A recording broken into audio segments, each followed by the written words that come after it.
स्वर्ण सिंदूर दुल्हा धीरे से उठाऊ है दशरथ जी के बबुआ। स्वर्ण सिंदूर दुल्हा धीरे से उठाऊ है दशरथ जी के बबुआ। धीरे धीरे लाली के लगाऊ हे दशरथ जी के बबुआ। धीरे धीरे लाली के लगाऊ हे दशरथ जी के बबुआ।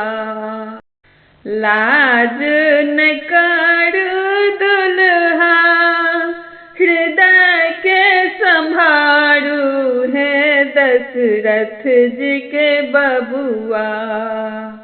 लाज न करू दुल्हा हृदय के संभारू है दशरथ जी के बबुआ। जल्दी सा करू सिंदूर दान हे दशरथ जी के बबुआ।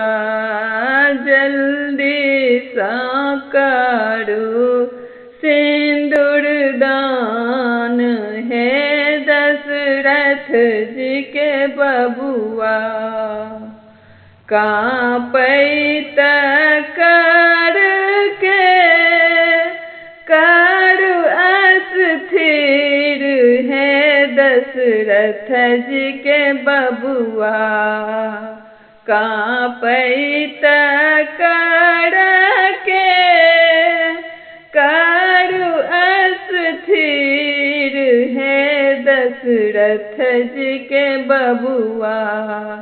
लाली के हृदय से लगाऊ है दशरथ जी के बबुआ। लाली के हृदय से लगाऊ है दशरथ जी के बबुआ। स्वर्ण सिंदूर दुल्हा धीरे से उठाऊ है दशरथ जी के बबुआ। धीरे धीरे लाली के लगाऊ है दशरथ जी के बबुआ।